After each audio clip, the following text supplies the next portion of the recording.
सुस्वागतम। घर में बैठे करो योग साधना। इस शिविर के 18वें दिन में आप सबका हार्दिक स्वागत।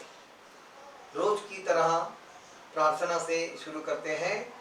प्रार्थना के लिए तैयार कोई भी ध्यानात्मक आसन में बैठे, हाथों की ज्ञान मुद्रा, पीठ और गर्दन सीधी, आंखें बंद, मन शांत। प्रार्थना।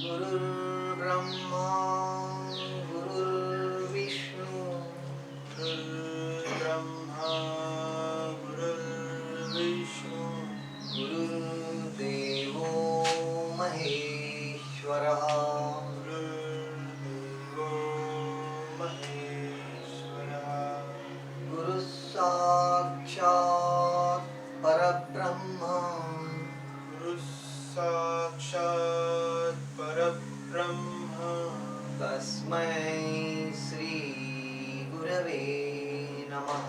तस्मै श्री गुरवे नमः। गुरवे नमः। गुरवे नमः। गुरवे नमः। गुरवे नमः। आराम से आंखें खोल दीजिए। आसन छोड़ना है। 1 2 3 4। बैठक स्थिति से दंड स्थिति। 1 2 3। सूर्य नमस्कार से शुरू करते हैं। सूर्य नमस्कार पूर्व स्थिति। 1। दोनों हाथ नमस्कार स्थिति में, दोनों पैर जोड़ी हुई अवस्था में। अभी पहला जो नमस्कार है मैं पूरा वर्णन करूंगा, उसके साथ आप करेंगे। उसके बाद सारे नमस्कार आप अपने मन से ही करेंगे। मैं सिर्फ मंत्र बोलूंगा और अंक दूंगा। ओम ह्रां मित्राय नमः। मित्राय नमः। लंबी सांस दीजिए। 1। सांस छोड़ते हुए आगे झुके। 2। सांस लेते बायां पैर पीछे। 3। सांस रोकिए, दूसरा पैर पीछे। 4। सांस छोड़ते अष्टांग। 5। सांस लेते भुजंगासन। 6। सांस रोके कमर ऊपर। 7। सांस रोककर ही दाहिना पैर आगे। 8। सांस छोड़ते झुककर खड़े। 9। सांस लेते सीधे। 10। खुद अच्छे। ओम ह्रीं रवये नमः। ओम ह्रीं रवये नमः। 1 2 3 4 5 6 7 8 9 10। ओम ह्रूं सूर्याय नमः। ओम ह्रूं सूर्याय नमः। 1 2 3 4 5 6 7 8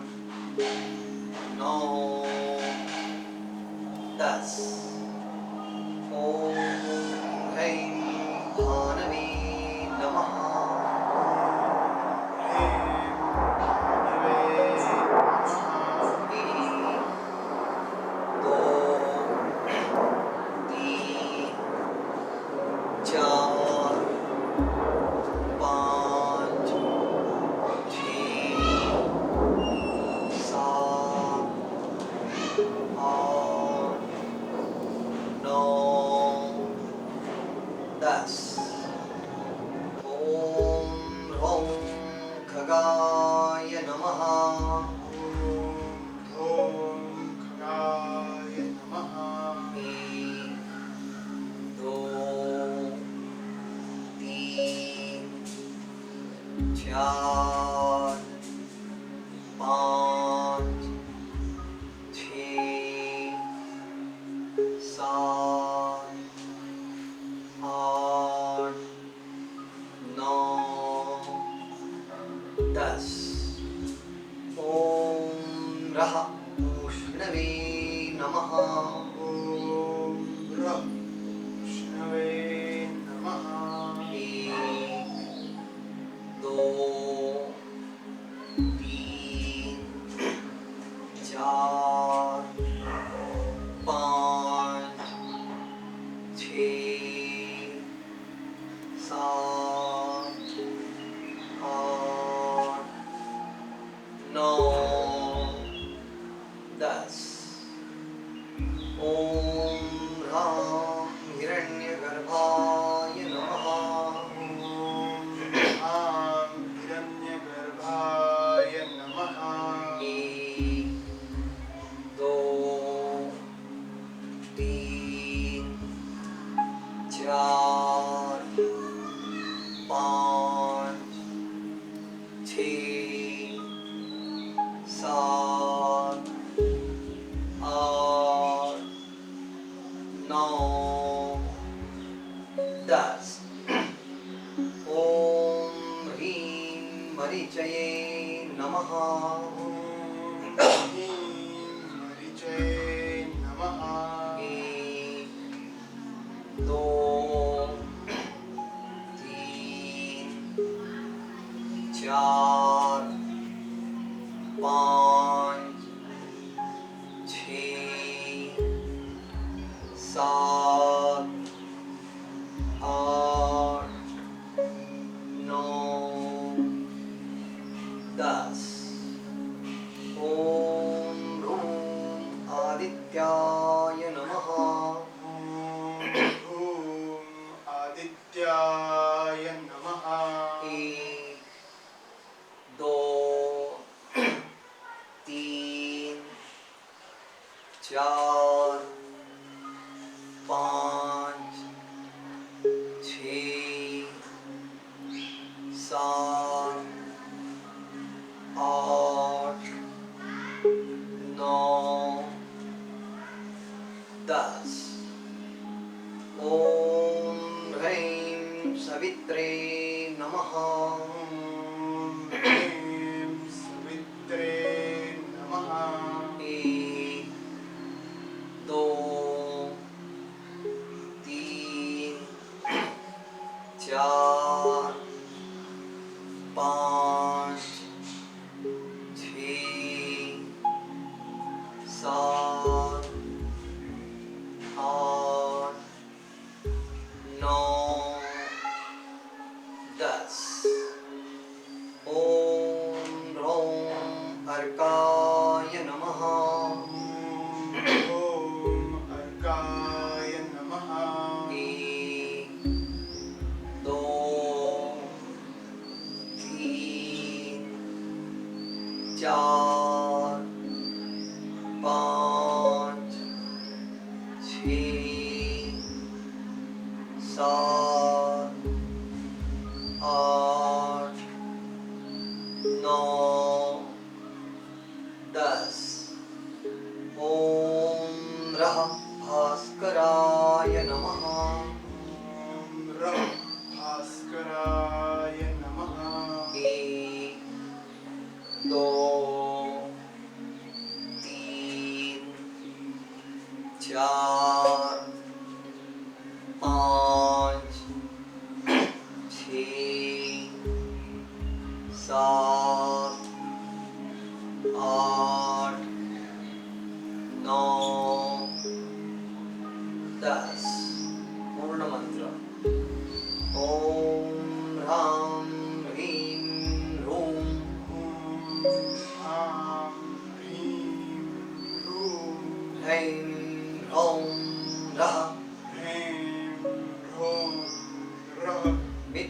रवि सूर्य भानु मित्र रवि सूर्य भानु खगभूषण हिरण्यगर्भ खगभूषण हिरण्यगर्भ मरीच आदित्य सवितृ अर्क मरीच आदित्य सवितृ अर्क भास्करेभ्यो नमो नमः। भास्करेभ्यो नमो नमः। ओम श्री सवित्रे ॐ श्री सवित्रे सूर्य नारायणाय नमः। सूर्य नारायणाय नमः। सूर्य नमस्कार स्थिति छोड़नी है। ये दंड स्थिति से बैठक स्थिति 1 2 3 विश्राम करेंगे। शयन स्थिति 1 2 शवासन 1 2 3 स्वस्थ पूरी तरह विश्राम। मन शांत, मन का ध्यान शरीर की ओर, शरीर ढीला करने की ओर ध्यान। सूर्य नमस्कार करते समय शरीर के अलग अलग भागों में अच्छा तनाव है, उस तनाव को कम करने की कोशिश करें। इसीलिए पूरा ध्यान अपने शरीर पर, शरीर ढीला करने पर ध्यान। Relax relax. श्रमे जाते शवासनम। शवासन करने से पूरे श्रम कम हो जाते हैं। स्वस्थ पूर्ण विश्राम। सावधान। शवासन छोड़ना है। गर्दन सीधी। 1 हाथ शरीर के पास। 2 पैर मिला लीजिए। 3 शयन स्थिति से ही पहले हम सर्वांगासन की प्रैक्टिस करेंगे। सर्वांगासन जो हमने सीखा है उसे 1 मिनट तक स्थिर रखने का प्रयास करेंगे। तैयार हो जाइए। शुरू करते हैं। पहले सांस छोड़े, सांस भरते हुए द्विपाद उत्तान पादासन। 1 सांस छोड़ते छोड़ते दोनों पैर सिर की ओर। 2 पीठ को हाथों से आधार देते हुए आसन पूर्ण करें। 3 सांस भरते भरते पैर ऊपर। आसन को ठीक से पूर्ण कर लीजिए। पीठ को दबाकर आगे और अपने जालंधर बंध की ओर ध्यान। संत श्वसन। सिर्फ 1 मिनट इस आसन को हम आज स्थिर रखेंगे। इस आसन के पूरे पूरे फायदे प्राप्त होने के लिए यह आसन कम से कम 3 मिनट स्थिर रहना आवश्यक है। आज हम 1 मिनट की कोशिश करेंगे। आहिस्ता आहिस्ता उसका समय बढ़ाते जाएंगे। 15 सेकंड पूर्ण हुए हैं। बहुत ही अच्छी कोशिश। पूरा ध्यान अपने आसन की ओर है। गर्दन से लेकर पैरों तक पूरा शरीर एक सीधी लाइन में है। घुटनों को सीधा रखने की कोशिश करेंगे और जितना हो सकता है आसन की अवस्था ना बिगाड़ते हुए शरीर ढीला करेंगे। आधा मिनट पूरा हुआ है। सिर्फ आधा मिनट और आसन हम स्थिर करेंगे। मन शांत। इस आसन में आप आंखें बंद भी कर सकते हो या आंखें खुली छोड़कर नजर जो है पैरों के अंगूठे तक स्थिर रखें। मन शांत। पूरा ध्यान अपने आसन की ओर है। सिर्फ 15 सेकंड और हमें स्थिर रहना है। सिर्फ 15 सेकंड। बहुत ही अच्छा प्रयास है आप सब लोगों का। कोशिश अच्छी है। आसन अब अच्छे से स्थिर भी हो रहा है। मन शांत। सिर्फ 5 सेकंड स्थिर रहना है। बहुत ही अच्छा प्रयास है। सिर्फ 5 सेकंड। आसन का कालावधि पूर्ण हुआ है। अब हम आसन छोड़ेंगे। पहले लंबी सांस ले, सांस छोड़ते छोड़ते दोनों पैर सिर की तरफ, सांस भरते हुए पीठ का एक एक भाग जमीन को लगाते जाइए। दो, सांस छोड़ते हुए दोनों पैर जमीन पर। रिलैक्स, शयन स्थिति से बैठक स्थिति आना है। 1 2, स्वस्थ बैठेंगे। 1 2। बहुत ही अच्छे से आपने प्रैक्टिस की है।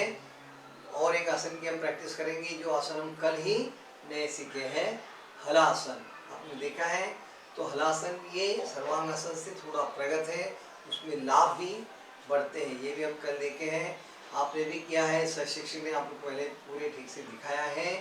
तो ध्यान में बात ये रखेंगे कि इस आसन को अपनी क्षमता के अनुसार ही करेंगे, ज़्यादा जोर जबरदस्ती नहीं करेंगे। और कमर के पहले से कोई समस्या है और उसी प्रकार पेट में कोई भी समस्या है, ऑपरेशन हुआ है, तो डॉक्टर की सलाह के बगैर ये आसन नहीं करेंगे। ठीक है, तो हम सब एक बार हलासन भी करके देखते हैं। स्वस्थ से बैठक स्थिति 1 2, बैठक स्थिति से शयन स्थिति 1 2। और अब हम हलासन के लिए तैयार हो जाइए। हलासन करते हैं। पहले सांस छोड़िए, सांस भरते हुए द्विपाद उत्तान पादासन। सांस छोड़ते छोड़ते दोनों पैरों को ज्यादा से ज्यादा सिर की ओर। 2, घुटनों को सीधा रखिए और सांस छोड़ी हुई अवस्था में 3 में दोनों पैर जमीन को लगा दीजिए। 3 और शांत श्वसन। पैर जमीन पर लगते ही अंगूठे खींच लीजिए और अंगूठे के नाखून जो है वो जमीन को लगाने का प्रयास करें। हाथ जमीन पर टिके हुए रहने दीजिए। बहुत ही अच्छा प्रयास है। मन शांत, थोड़ा ध्यान जालंधर बंद पर भी रख दीजिए। बहुत अच्छे से आपने आसन किया है, बहुत ही अच्छी प्रोग्रेस है। आसन छोड़ रहे हैं, सांस छोड़े, सांस भरते भरते पैर थोड़े से ऊपर। 1, आराम से पीठ का एक एक भाग जमीन को लगा दीजिए। 2 और सांस छोड़ते छोड़ते दोनों पैर जमीन पर। 3, बहुत अच्छी कोशिश। शरीर ढीला कर दीजिए। और एक बार हम इस आसन को करेंगे तो हमारी प्रैक्टिस भी अच्छे से हो जाएगी। तैयार हो जाइए। हलासन। पहले सांस छोड़िए, सांस भरते हुए द्विपाद उत्तान पादासन। 1, सांस छोड़ते छोड़ते दोनों पैर ज्यादा से ज्यादा सिर की ओर। 2 और सांस छोड़ी अवस्था में पैर जमीन पर। 3, आसन पूर्ण। शांत श्वसन, मन शांत, घुटनों को सीधा रखने का प्रयास। बहुत ही अच्छी कोशिश है। आप सभी आसन बहुत ही मन लगा के कर रहे हैं, उसके लाभ भी आप जरूर पाएंगे। अब हम आसन छोड़ेंगे। पहले सांस छोड़े, सांस भरते दोनों पैर थोड़े से ऊपर। इसी प्रकार 2 में पीठ को आराम से जमीन को लगाते रहिए। 2 और 3 में सांस छोड़ते छोड़ते दोनों पैर जमीन पर। 3, रिलैक्स, शरीर ढीला। अपनी सर्वांगासन भी अच्छे से किया है, हलासन भी अच्छे से किया है। जालंधर बंद, परस्पर विरोधी तनाव लाने के लिए अब हम मत्स्यासन करेंगे। तैयार हो जाइए। मत्स्यासन, दोनों पैरों में अंतर। 1, बायां पैर फोल्ड। 2, दाहिना फोल्ड कीजिए, पद्मासन करें। 3, 4 में दोनों हाथ ऊपर से कंधे के नीचे डाल दीजिए और छाती को ऊपर उठाइए। 4, उसी समय गर्दन अंदर कर दीजिए, तालू जमीन को लगाइए। और 5 में दोनों हाथों से पैरों के अंगूठे पकड़ लीजिए। 5, शांत श्वसन, मन शांत, अपना पूरा ध्यान गले की तरफ। गले में बहुत ही अच्छा तनाव आ रहा है, इससे सर्वांगासन में जो दबाव था वो अपने आप खुल जाएगा। मत्स्यासन हम छोड़ेंगे। 1 में हाथों के आधार से गर्दन को सीधी करें। 1, दो में दोनों हाथ कमर की बाजू में, दो,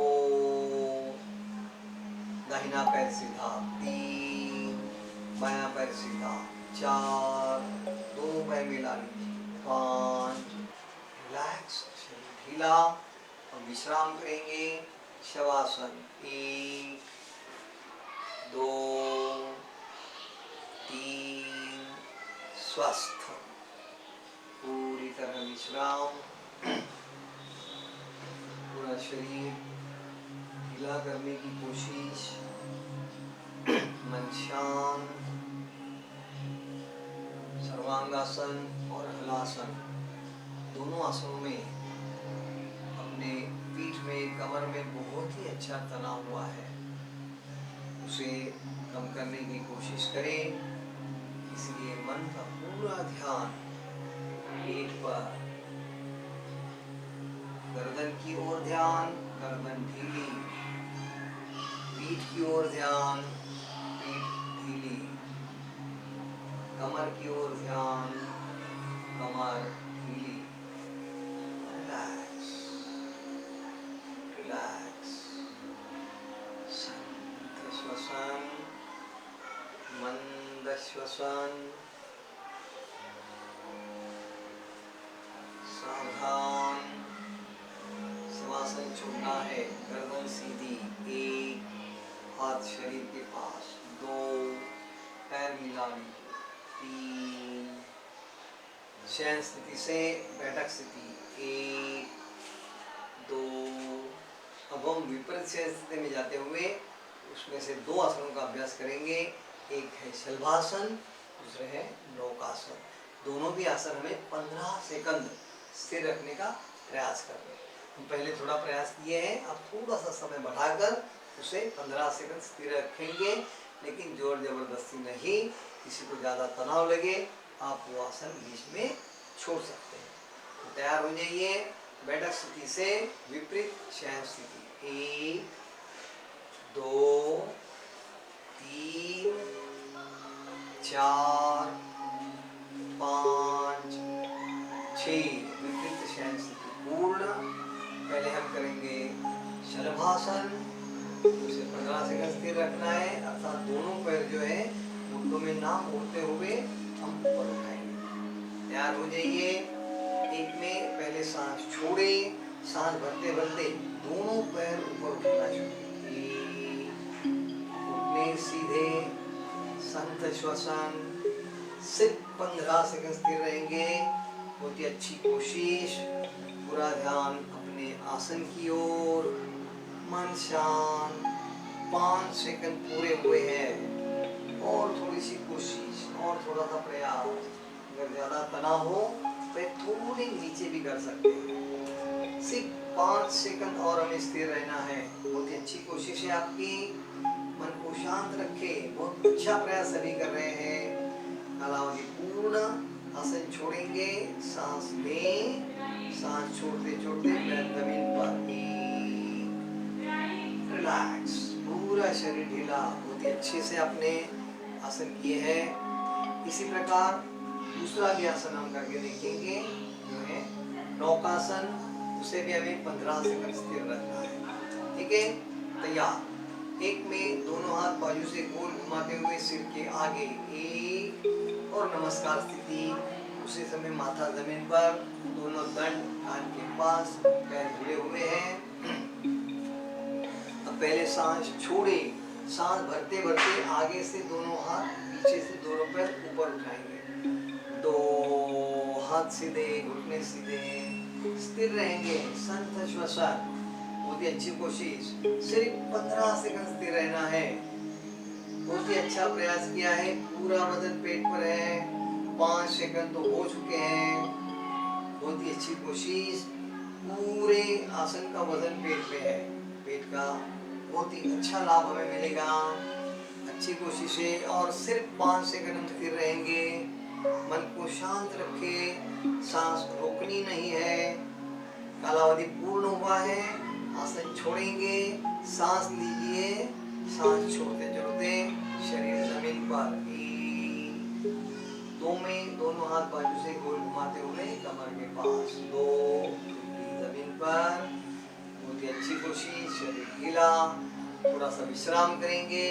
मकरासन 1 2 3 स्वस्थ, पूरी तरह विश्राम, पूरा शरीर ढीला, मन शांत।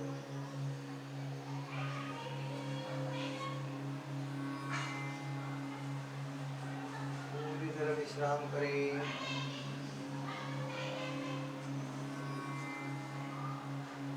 संत श्वसन,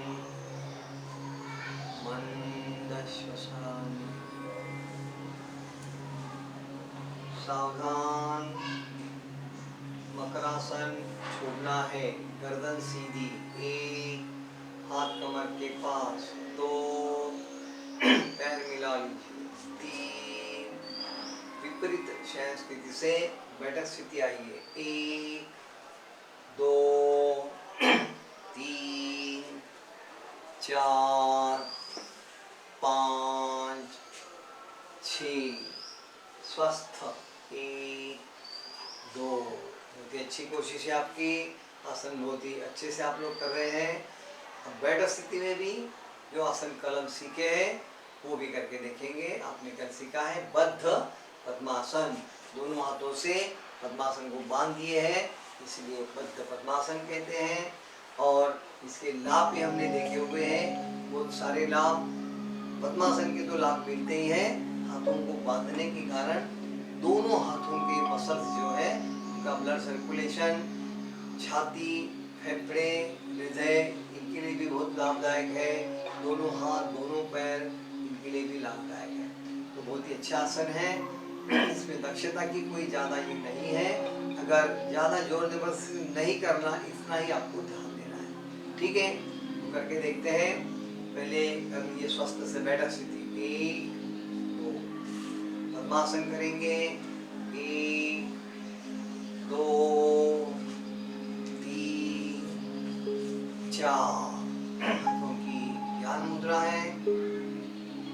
पहले करते हैं बद्ध पद्मासन।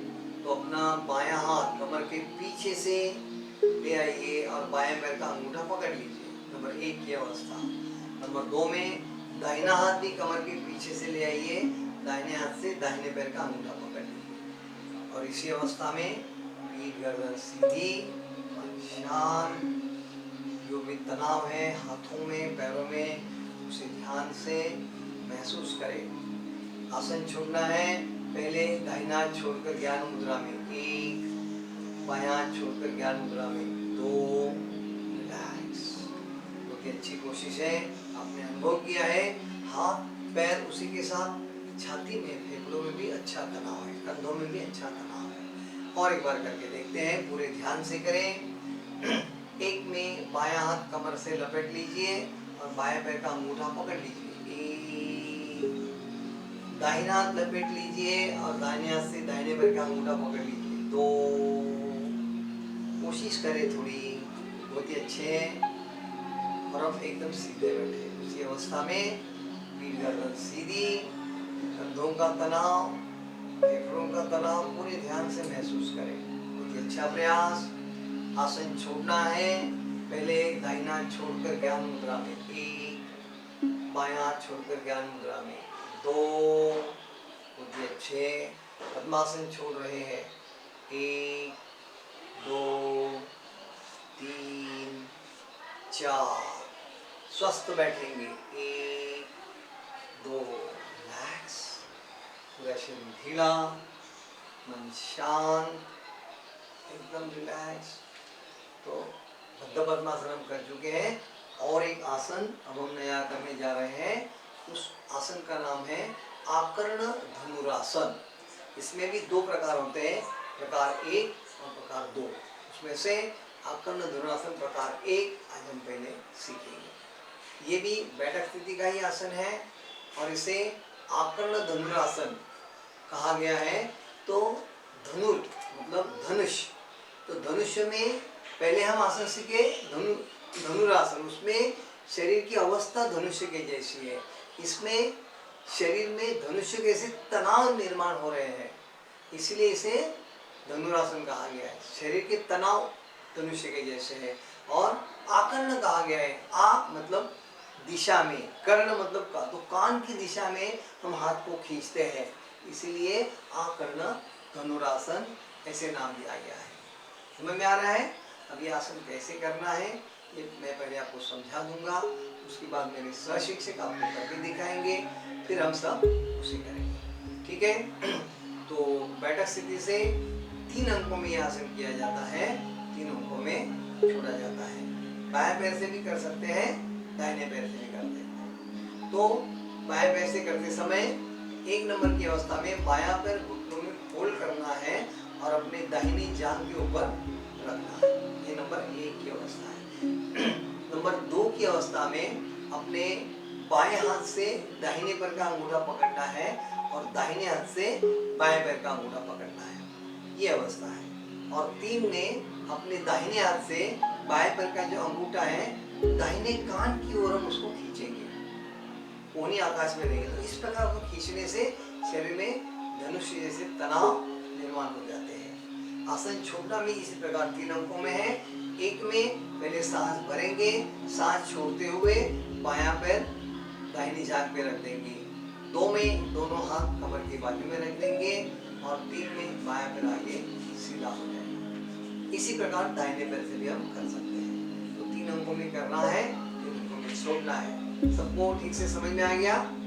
तो अब पहले हम देखेंगे, तो सहशिक्षक आपको करके दिखाएंगे, आपने सिर्फ देखना है। आकर्ण धनुरासन प्रकार पहला। तो पहले हम करते हैं बाएं पैर से। 1 में बायां पैर घुटनों में फोल्ड करके दाहिनी जांघ पे रखेंगे। 2 में अपने दाहिने हाथ से बाएं पैर को अंगूठा पकड़ेंगे, बाएं हाथ से दाहिने पैर का अंगूठा। 2 अब कोशिश करेंगे पीठ को ज्यादा सीधा रखने की और सांस भरते भरते दाहिने पैर का अंगूठा, बाएं पैर का अंगूठा दाहिने हाथ से दाहिने कान तक लाने की कोशिश करेंगे। आराम से करना है, कोहनी आकाश की दिशा में कोशिश करनी ज्यादा जो, और इस पे गर्दन सीधी रहेगी, पीठ सीधी रहेगी और कोशिश करनी है कि ये अंगूठा कान के पास लाने की। सबको समझ में आ गया? घुटना आगे का सीधा है, हाथ भी सीधा है, इसको कोहनी को खींचकर ऊपर की दिशा में लाए हुए हैं। समझ में आ गया? अब आसन हम छोड़ेंगे। पहले सांस ले, सांस छोड़ते हुए बायां पैर दाहिनी जांघ पर। 2 में दोनों हाथ छोड़कर कमर के बाजू में। 2 3 में बायां पैर सीधा। 3 समझ में आ गया? तो इसी प्रकार हम दूसरी तरफ से भी देखते हैं, दाहिने पैर से। तो गलतियां जो होती है उसको ध्यान से देखिए और उसे नहीं करना है। अब हम करते हैं दाहिने पैर से। 1 में दाहिना पैर घुटनों में फोल्ड करते हुए बाएं जांघ पर ले आइए। 2 में दाहिने हाथ से बाएं पैर का अंगूठा और बाएं हाथ से दाहिने पैर का अंगूठा। 2 ये अंगूठा जो पकड़ा हुआ है ना, तो उसको ठीक से आपको पकड़ना है। हाथ को देखिए मेरे, तो ये 2 उंगलियां जो है उसके बीच में और अंगूठे से, तीरों के बीच में अंगूठे को ठीक से पकड़ेंगे। ऐसे तो कस के पकड़ेंगे तो अंगूठा छूटता नहीं है। ऐसे नहीं करेंगे, मुट्ठी में नहीं, ये 2 उंगलियां अंगूठा से उसके एक ब्रैकेट तैयार करना है और अंगूठे को पकड़ना है। तो खींचते समय हम आराम से खींच सकते हैं। ठीक है? और 3 में जब हम इस पैर को खींचेंगे तो पैर को हमें कान के पास लाना है, कान उसके पास नहीं। तो ऐसे आगे झुक के नहीं करना है, तो हमें सीधा रख के उसको करना है। देखिए, सांस लेते लेते दाहिना पैर बाएं कान के पास। 3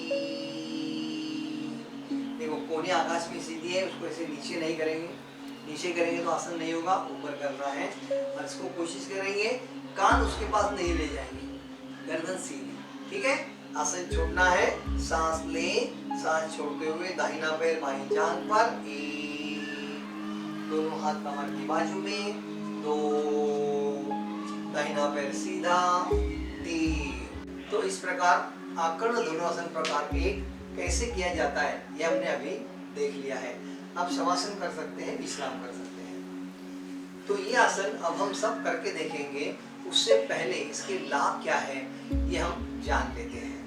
तो इसमें सबसे महत्वपूर्ण आपको ध्यान देना है कि कमर की जो दोनों जॉइंट है उसको हम खींचते हैं और उसके कारण दोनों भाग में जो आजू बाजू में ब्लड सर्कुलेशन बढ़ने के कारण उसके अंदर जो भी मल शुद्धि होती है, टॉक्सिन जो जमा होते हैं वो अपने आप निकल जाते हैं, जिससे हमारे पैरों में और हाथों में जो वात विकार होता है वो अपने आप कम हो जाता है, जैसे हम क्रैम्प आना बोलते हैं ना, तो इस प्रकार। उसी के साथ दोनों हाथ और दोनों पैर, ये दोनों के मसल्स में बहुत अच्छा तनाव है, तो दोनों के मसल्स कार्यक्षम हो जाते हैं, उनका ब्लड सर्कुलेशन बढ़ने लगता है और उनकी ताकत भी बढ़ने लगती है।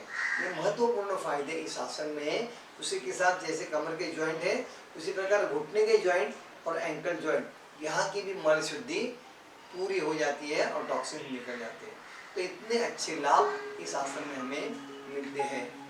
फिर भी एक बात को आपको ध्यान में रखना है कि ये तीनों जॉइंट जो है, कमर जॉइंट, घुटने के जॉइंट, एंकल जॉइंट, इसमें पहले से अगर कोई गंभीर समस्या हो तो आप डॉक्टर की सलाह के बगैर इस आसन नहीं करें।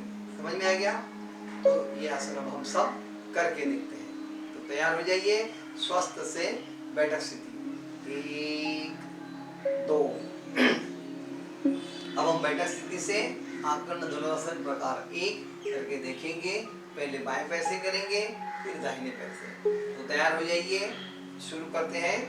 पहले 1 नंबर की अवस्था में अपना बायां पैर घुटनों में फोल्ड करते हुए दाहिनी जांघ पे रखें। बहुत ही अच्छे। 2 नंबर के लिए अपने बाएं हाथ से दाहिने पैर का अंगूठा पकड़े और दाहिने हाथ से बाएं पैर का अंगूठा पकड़ लीजिए। 2। 3 नंबर में पहले सांस छोड़े और सांस भरते भरते अपने दाहिने हाथ से बाएं पैर का अंगूठा अपने दाहिने कान की ओर खींचना है। 3। आसन पूर्ण करते ही संत श्वसन अपनी कोहनी आकाश की दिशा में खींचे। नजर जो है सामने वाले पैर के अंगूठे के पास और पीठ गर्दन थोड़ी पीछे खींचने का प्रयास करें, आगे ना झुकाइए। बहुत ही अच्छे, आपने बहुत अच्छे से आसन किया है। अब हम आसन छोड़ रहे हैं। 1 नंबर में पहले सांस ले और सांस छोड़ते छोड़ते अपना बायां पैर दाहिनी जांघ पर रख दीजिए। 2 नंबर में दोनों हाथ कमर के पास। 2 और 3 में बायां पैर आगे सीधा। 3 रिलैक्स। बहुत अच्छे से आपने कोशिश की है। तनाव के बारे में भी आपको भी जानकारी हो चुकी है। अब ये आसन को हम दाहिने पैर से देखेंगे। तो तैयार हो जाइए। 1 नंबर में दाहिना पैर घुटनों में फोल्ड करते हुए बाईं जांघ पर रख दीजिए। 1। 2 नंबर में बाएं हाथ से दाहिने पैर का अंगूठा और दाहिने हाथ से बाएं पैर का अंगूठा पकड़ लीजिए। 2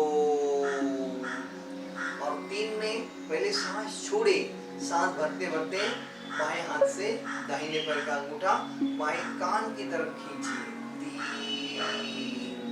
आसन पूर्ण। संत श्वसन।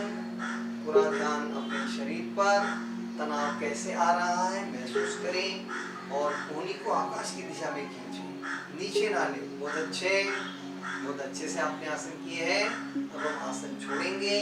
1 नंबर में पहले सांस लें, सांस छोड़ते हुए दाहिना पैर बाईं जांघ पे रखें।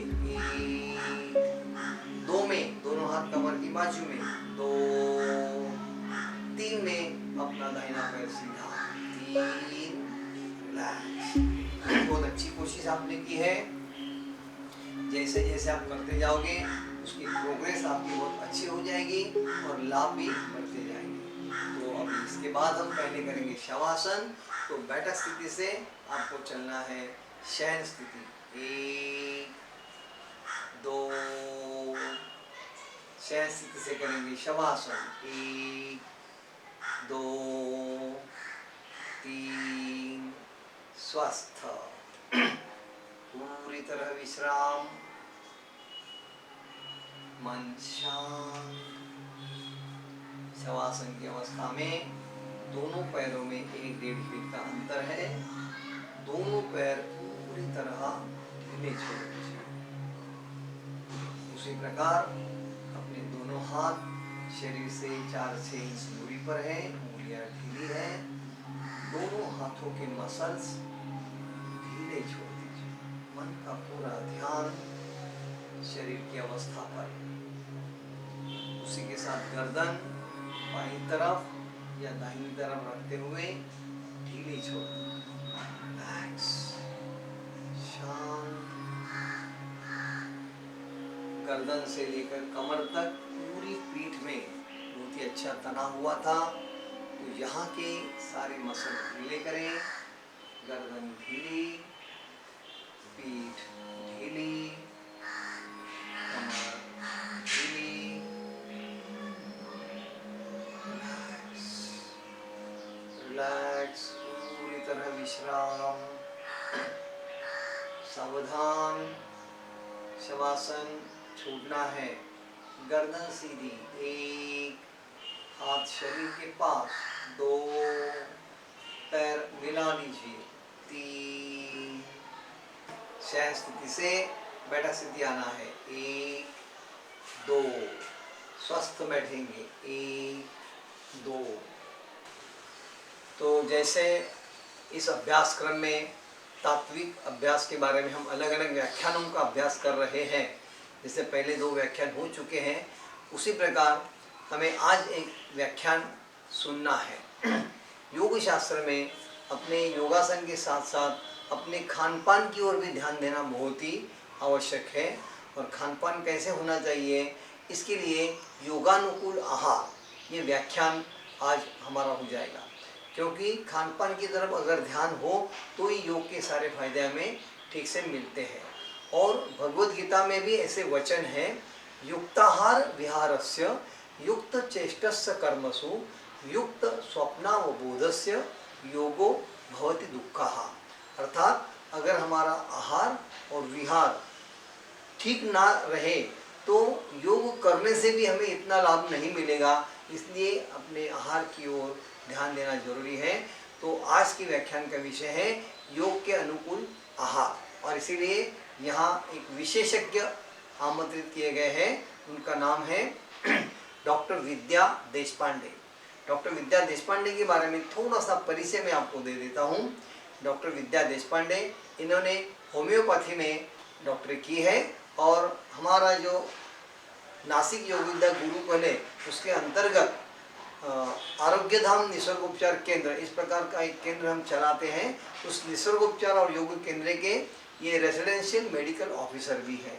योग विद्या गुरुकुल अंतर्गत इस आरोग्य धाम निसर्गोपचार केंद्र में डॉक्टर विद्या देशपांडे पूर्ण समय मार्गदर्शन करते हैं। तो अपने मेडिकल अभ्यास के अलावा उन्होंने योग का भी बहुत सारा अभ्यास किया हुआ है।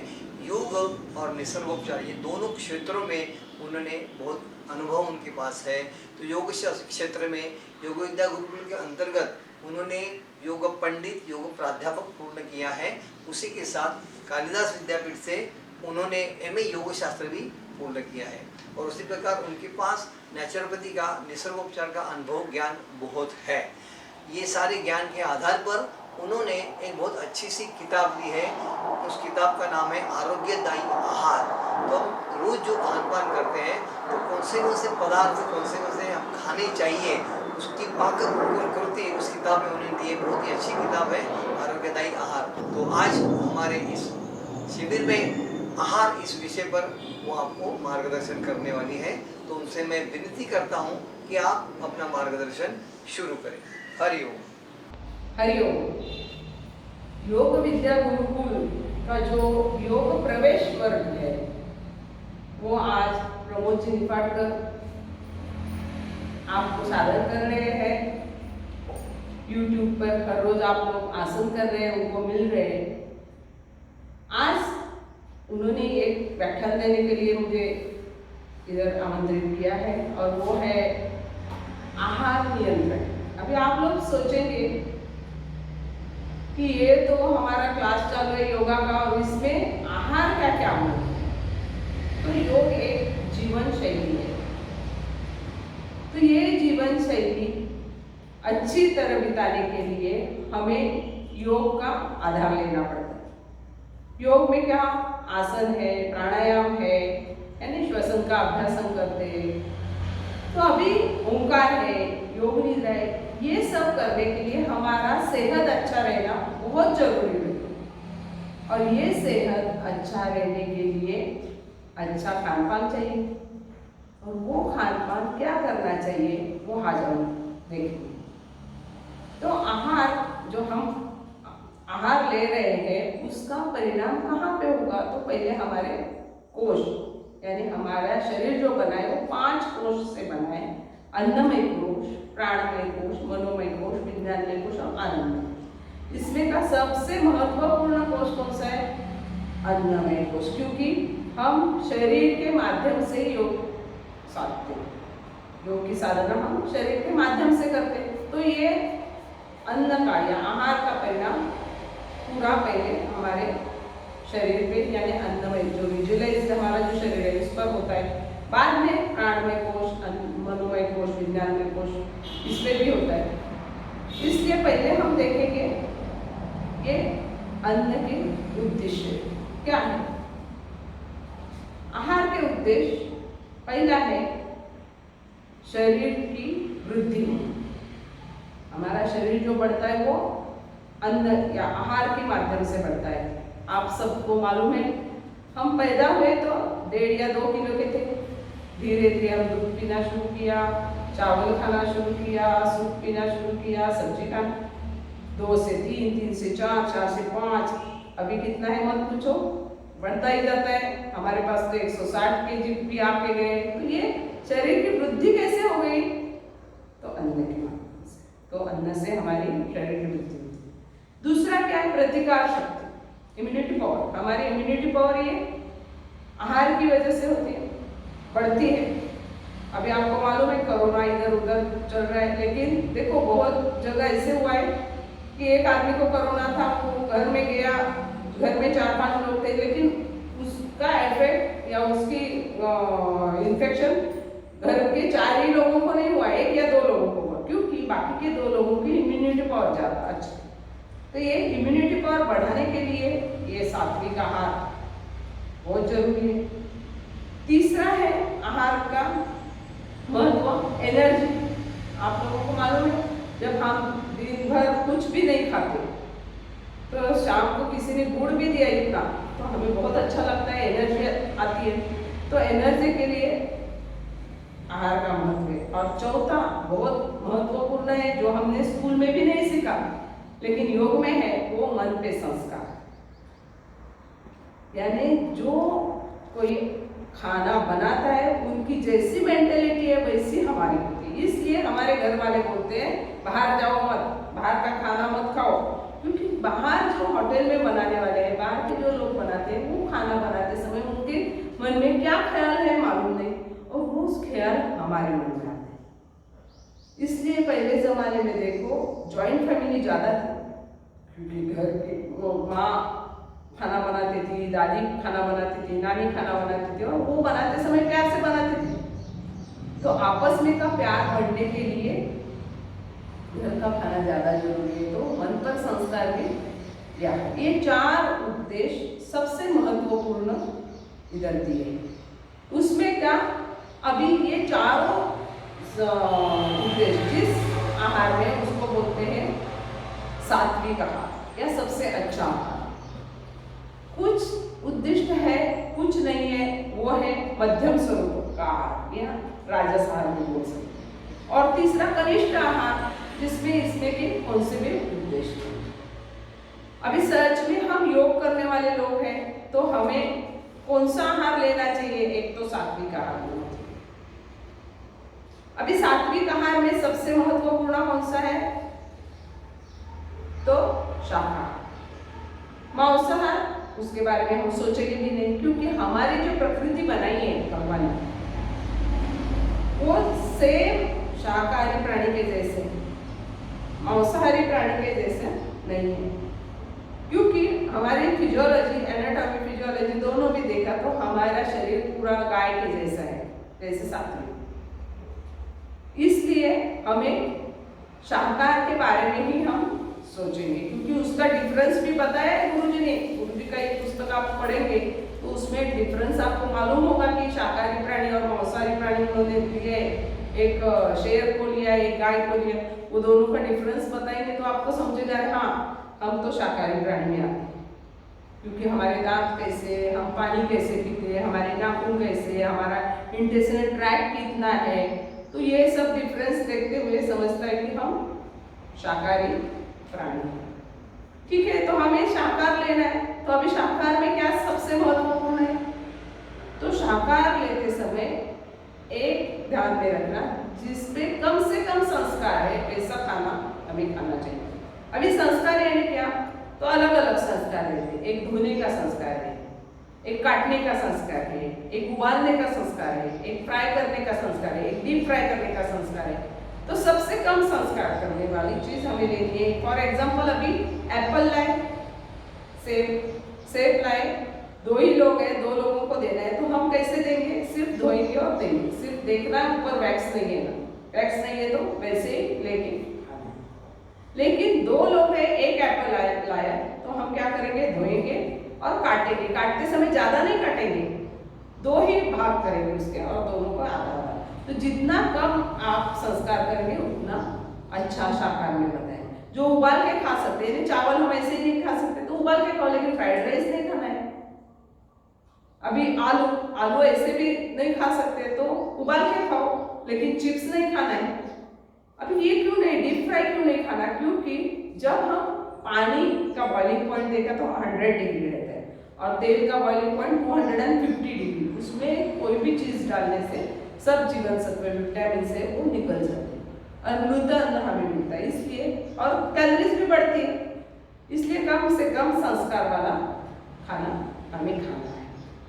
ये हो गया। उसके बाद सात्विक, राजस, तामस, त्रिगुणात्मक आहार बताया है भगवद गीता में 17वें अध्याय में 7, 8 और 9वां जो श्लोक है वो 3 प्रकार के आहार बताए। एक ये सात्विक आहार। सात्विक आहार किसको कहते हैं, जो आहार, जो अन्न खाने से हमारे शरीर में दीर्घकाल शरीर में रहते हैं, जो स्निग्ध है, जो मधुर है, आपस में प्यार बढ़ाता है, जिससे हमारा आयु बढ़ता है, वो सब सात्विक आहार होता है।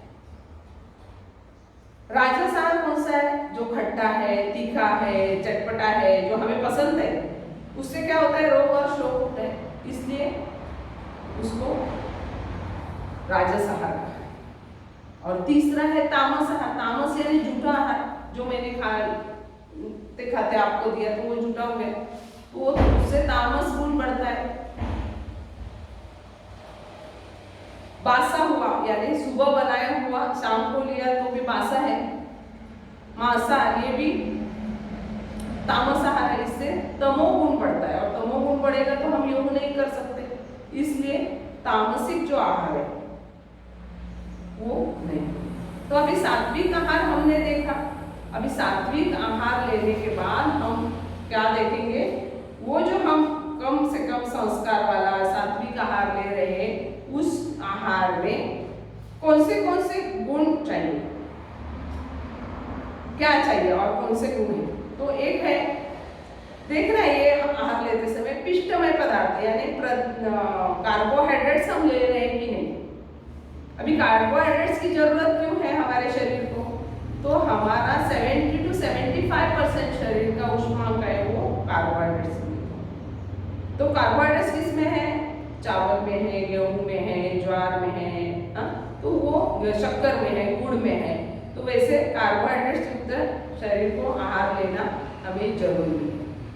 उसके बाद हम क्या करेंगे कि अभी 1 ग्राम कार्बोहाइड्रेट्स हमने लिए यानी चावल लिया तो उससे हमें 4 कैलोरीज मिली, तो वो हिसाब से हमें कितना हम आहार ग्रहण करते हो देखना है। दूसरा है प्रोटीन यानी प्रोटीन्स।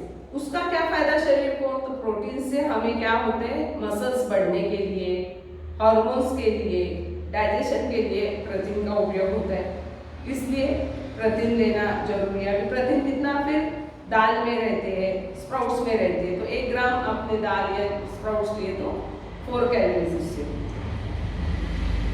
तीसरा है फैट्स यानी चर्बी युक्त पदार्थ, जिससे तेल निकलता है या तेल है, घी है, ये सब फैट्स, उससे 1 ग्राम में 9 कैलोरीज मिलते हैं। तो ऊर्जा मिलने के लिए, शरीर की ऊर्जा प्राप्त होने के लिए फैट्स लेना है। लेकिन हमें शरीर को जितना फैट जरूरत है उतना नहीं, उससे ज्यादा लिया तो क्या होगा, वो फैट्स का संचय हमारे स्किन के नीचे होकर हमारा शरीर या वेट हमारा बढ़ता जाए। चौथा महत्वपूर्ण भाग है इसमें का यानी जीवन सत्व और क्षार, मिनरल्स एंड विटामिन्स। अभी ये कहाँ से मिलेंगे? हम स्कूल से पढ़ते आए हैं। वेजिटेबल्स, मिल्क, फ्रूट्स, ये जितने ज़्यादा खाएंगे उतने हमें जीवन सत्व मिलते, क्षार मिलते। अभी ये सब बच्चे, हम बड़े, सब बूढ़े लोगों को, बड़े लोगों को सबको मालूम है कि वेजिटेबल्स एंड फ्रूट्स में जीवन सत्व और मिनरल्स रहते, फिर भी हम लेते। और आपको चाहिए तो आप एक काम कर सकते हैं, कुछ भी तकलीफ होने के बाद आप गूगल पे जाओ और देखो क्या खाना चाहिए, उसमें आएगा कि फास्ट फूड, जंक फूड नहीं खाओ और vegetables and fruits and milk ज़्यादा। तो हमारे आहार में उसकी मात्रा ज़्यादा होनी चाहिए, क्योंकि हमारे शरीर को उसकी आवश्यकता ज़्यादा रहती है और हमारे विटामिन मिनरल्स हमारे स्टोर ज़्यादा करके नहीं रख सकता हमारा शरीर। फैट्स रख सकता है स्टोर करके, लेकिन ये नहीं, इसलिए वो ज़्यादा से ज़्यादा है। और लास्ट है तंतुमय पदार्थ यानी फाइबर्स। अभी फाइबर्स डायरेक्ट कुछ काम नहीं करता, इनडायरेक्टली काम करता है। क्या करता है? हमारा मल है वो बाहर फेंकने का काम फाइबर्स करता है। इसलिए जो सब्जियां हैं, जो फ्रूट्स हैं, उनके जो छिलके हैं उनमें फाइबर्स रहते हैं। इसलिए छिलके के साथ जितना हम खा सकते हैं या ग्रीन वेजिटेबल्स है वो ज़्यादा से ज़्यादा हमें खाना जरूरी। वो देखने के बाद हम देखेंगे अनाहार, क्या खाना चाहिए वो देखा। अभी क्या नहीं खाना चाहिए? अभी नहीं खाना चाहिए यानी क्या? जिससे हमारे शरीर को हानि होती है, ऐसी कुछ चीजें हैं। उसमें पहले हम बोलते हैं वनस्पति घी। वनस्पति घी यानी क्या? डालडा। अभी ये तेल से ही बनता है, लेकिन उस पर कुछ रासायनिक प्रक्रिया की जाती है और उसकी वजह से वो इतना गाढ़ा होता है कि हमारे शरीर के टेम्परेचर को पिघलता है। इसलिए वो नहीं लेना चाहिए, क्योंकि उसका कोटिंग हमारे वेन्स, आर्टरीज में होता है, हमारे जठर में यानी स्टमक में भी होता है और सिक्रीशन जो पाचक रस है वो अच्छी तरह नहीं सीखते। तो इसलिए वनस्पति घी नहीं। चाय, कॉफी, कोको नहीं। टैनिन, कैफीन और कोकिन नाम के विषारी द्रव्य है इसमें और उसका डायरेक्ट इफेक्ट, चाय से direct effect central nervous system पे होता है, इसलिए वो भी अनाहार में आता है।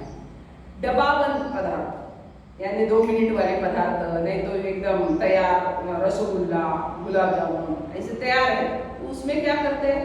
प्रिजर्वेटिव डालते, तो उसकी तकलीफ हमारे आंखों को और किडनी को हो सकती है, इसलिए वो भी नहीं देना चाहिए। उसके बाद है ठंड यानी कोल्ड ड्रिंक्स वगैरह, तो उसका भी असर हमारे शरीर के लिए अच्छा नहीं है। बीच में आपने सुना होगा, न्यूज आई थी कि पेस्टिसाइड करके उसका उपयोग किया है, तो वो कैलोरीज बहुत मिलेगी लेकिन शरीर को हानिकारक है कोल्ड ड्रिंक्स, इसलिए वो नहीं चाहिए। और सबसे प्यारे सबके बेकरी प्रोडक्ट्स, वो भी अनाहार में आते हैं, क्योंकि बेकरी प्रोडक्ट्स को हम बेकार प्रोडक्ट्स बोलते हैं, क्योंकि उसमें मैदा जो यूज करते हैं और फर्मेंटेशन करते हैं, उससे हमारे शरीर को हानि होती है, कॉन्स्टिपेशन होता है, एसिडिटी बढ़ सकती है, तो वो भी आहार नहीं चाहिए। तो ऐसे अनाहार है। अभी आदर्श आहार के गुणधर्म हम कुछ देखेंगे। अभी आदर्श आहार में क्या बताया है? सबसे महत्वपूर्ण बताया है कि 2 कालोचित अग्निहोत्र समोहितः, 2 बार खाना खाना चाहिए। अभी सबको मालूम है दीक्षित डाइट करके सब लोग कर रहे हैं, लेकिन ये हमारे पहले जमाने से बता के रखा है दिन में 2 बार ही खाना चाहिए। जैसे अग्निहोत्र 2 बार हम आहुति डालते हैं ना अग्नि में, वैसे हमारे जठर अग्नि में 2 बार आहुति डालना है। तो कौन से? एक तो सुबह 12 बजे तक, दूसरा शाम को 7:30 बजे तक, 2 बार खाना चाहिए। कितना खाना चाहिए? अन्नेन पुर्येत अर्धम तोयेन च तृतीयकम उदरस्य त्रियांशं च संरक्षित पाएगा। सॉलिड आधा पेट, जो बचा हुआ 2 भाग उसमें एक लिक्विड का और एक हवा, ऐसा रखो, ऐसे बताया तो डाइजेशन अच्छी तरह होगा।